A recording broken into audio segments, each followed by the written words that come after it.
Akala ng ibang tao, madali lang maging photographer at videographer. Hawak mo lang daw yung camera, pindot-pindot, tapos na.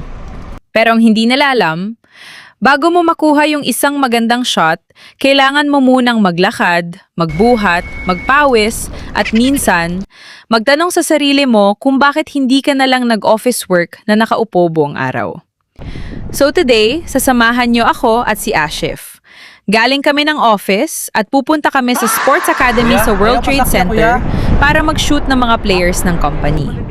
At gaya ng normal na araw namin, hindi pwedeng camera lang ang dala. May camera, lenses, batteries, memory cards, at kung ano-ano pang equipment. At syempre, kasama na rin dito ang pinaka-importanteng equipment, ang katawan namin. Unfortunately, wala pa itong extra battery. So habang naglalakad kami palabas ng office, excited kami sa shoot. Kasama ko si Ashif na yon. Sabi niya, ready na daw siya. Ako rin ready na. Mentally, physically, at financially, hindi ko na sure.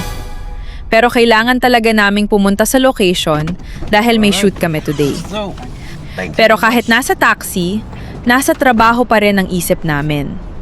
Iniisip na namin kung anong shots ang kukunin, saan magandang angle, paano namin makukuha yung action ng players, at paano magiging interesting yung final video. At after a few minutes, finally, nandito na kami sa World Trade Center. Baba ng taxi, kuha ulit ng camera bag, lenses, at lahat ng equipment. At dito na ulit nagsisimula ang cardio namin. Kasi bilang photographer at videographer, hindi lang kami taga-picture at taga-video. Taga-buhat din. Taga-lakad. Taga-takbo. Taga-hanap ng magandang angle. At minsan, taga-habol ng subject. So papasok na kami ngayon sa Sports Academy. Pagdating namin sa loob, hindi pa agad kami nagsushoot. Kailangan muna naming mag-prepare. Check ng camera, check ng batteries, check ng memory cards, check ng lenses, check ng settings, at syempre, kailangan siguraduhin namin na ready ang lahat bago magsimula ang actual shoot. Kasi may isang bagay na ayaw mong mangyari bilang videographer. Yung akala mo buong araw kang nag-shoot, tapos pag-check mo, hindi pala nag-record. Nasakting yon. Mas masakit pa minsan sa breakup. Kaya double check talaga bago mag-shoot. After namin mag-prepare, ready na kami. At dito na nagsisimula ang actual work. Ang kailangan namin today ay kumuha ng photos at videos ng mga players ng company. At kapag sports ang shoot, hindi pwedeng nakatayo ka lang sa isang lugar. Kailangan gumalaw ka. Kailangan alam mo kung saan pupunta ang player. Kailangan mabilis ang reaction mo. At higit sa lahat, kailangan tama ang timing. Kasi ang magandang sports photo minsan, 1 segundo lang. Kapag na-miss mo, good luck. Hintawain mo ulit yung next play. Kaya habang naglalaro sila, paikot-ikot kami para makakuha ng iba't ibang angles. May diet shots, may close-ups, may action shots, may portraits. At syempre, kailangan din naming makuha yung emotions ng players. Yung excitement, yung focus, yung teamwork, at minsan, yung frustration kapag hindi pumasok yung bola. At yon ang gusto ko sa trabaho na ito. Hindi lang kami kumukuha ng picture. Kumukuha kami ng moments. Kumukuha kami ng memories. At ginagawa naming story yung isang oportaraw. Ito talaga ang trabaho ko araw-araw bilang photographer at videographer. Minsan, your research.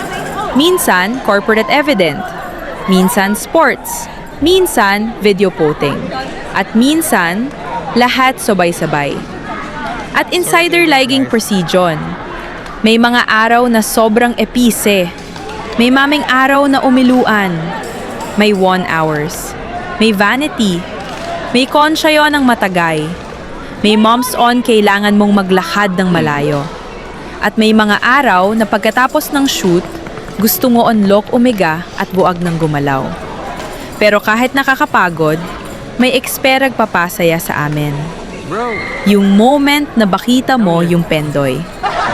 Kapag nakita mo yung magandang photo na pudaghirapan mong makuha, kapag nakita mo yung video na pinag-isipan mo argan blood smoking to of Scott. At hitahat, kapag nagustuhan ng client at ng mga taong kasama mo yung trabaho mo. Doon mo mararamdaman na vote it pala lahat ng pagod. At syempre, hindi ramon puro trabaho. Isa sa pinaka-enjoy sa shoot ay yung mga taong nakakasama mo. Katupad ngayon, kasasama ko si Ashif. May tiktor, may taksananan, may kowanan, at asaran. At kapag pagod na, konsyan kailangan mo na lang tumapa. Kasi kung seryoso ka buong araw, baka pati car-off mo ba stress. So yun, tapos na ang shoot namin today. Time to pack the equipment, at syempre, balik na naman sa pinaka-importanting part ng trabaho, ang pagbuhat ulit ng camera bag. Ako nga pala si Juliver, photographer, videographer, content creator, at professional tagabuhat ng camera.